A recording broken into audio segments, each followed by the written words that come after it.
বিদেশ ফেরত যাত্রীদের ব্যাগেজ সেবা দিতে দেশি ও বিদেশি পর্যটক ও সাধারণ যাত্রীদের বিমানবন্দরে যাতায়াত ও লাগেজ পরিবহনের সুবিধার্থে ঢাকায় শাহজালাল আন্তর্জাতিক বিমানবন্দরে চালু হয়েছে শাটল বাস সেবা।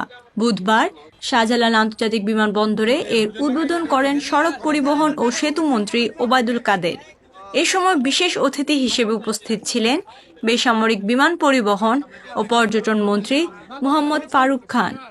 সংশ্লিষ্টদের সঙ্গে কথা বলে জানা যায়, শুরুতে 2টি শাটল বাস দেওয়া হয়েছে। শাটল বাস সার্ভিস বিমানবন্দর টার্মিনাল 2 থেকে বিমানবন্দর গোল চত্বর, উত্তরা জসিমউদ্দিন রোড, বিমানবন্দর রেলওয়ে স্টেশন, বিমানবন্দর টার্মিনাল 3 হয়ে আবার বিমানবন্দর গোল চত্বর ও বিমানবন্দর টার্মিনাল 2-এ পৌঁছাবে। প্রতিটি বাসে 25টি করে সিট রয়েছে। বাসের ভেতরে যাত্রীদের লাগেজ রাখার আলাদা ব্যবস্থা রয়েছে। সংশ্লিষ্ট কর্মকর্তারা জানান, এই পরিষেবার মাধ্যমে বিমানবন্দরের যাত্রীরা স্বাচ্ছন্দ্যে ও নিরাপদে তাদের গন্তব্যস্থলে পৌঁছাতে পারবেন। বিআরটিসির কারিগরি দক্ষতায় তৈরি বিশেষ এই বাস সম্পূর্ণ শীতাতপ নিয়ন্ত্রিত।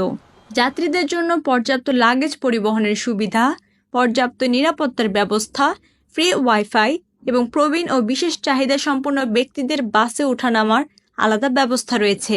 গাজীপুরে অবস্থিত সমন্বিত কেন্দ্রীয় মেরামত কারখানায় বিআরটিসি নিজস্ব কারিগরি দক্ষতায় প্রাথমিকভাবে এই 2টি বিশেষ শাটল বাস প্রস্তুত করা হয়। এই সময় বিআরটিসি চেয়ারম্যান মোহাম্মদ তাজুল ইসলাম বলেন, বিআরটিসি ইতিমধ্যে একটি লাভজনক প্রতিষ্ঠানে পরিণত হয়েছে। এখন সেবাধর্মী সার্ভিসগুলোর দিকে বিআরটিসি দিনে দিনে এগিয়ে যাচ্ছে। রেমিডেন্স যোদ্ধারা বিদেশ থেকে অনেকে এসেই বিপাকে পড়েন লাগেজ নিয়ে। এখানে যেহেতু বিদেশি কর্মীরা, বিদেশিরা আমাদের রেমিডেন্স যোদ্ধা, তারা কিন্তু এখানে আসে এবং তারা লাগেজ নিয়ে এবং বিভিন্ন বিভাগে পড়ে গাড়ি তারা তেমন পায় না।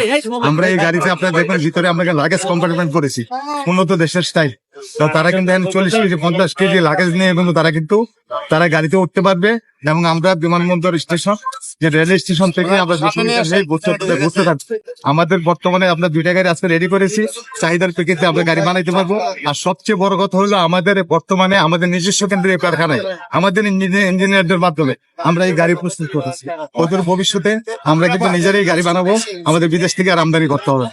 এই সময় বিশেষ অতিথি হিসেবে উপস্থিত ছিলেন বেসামরিক বিমান পরিবহন ও পর্যটন মন্ত্রী মোহাম্মদ ফারুক খান, সড়ক পরিবহন ও মহাসড়ক বিভাগের সচিব ABM Aminullah Nuri, BRTC chairman Mohammad Tajul ইসলাম।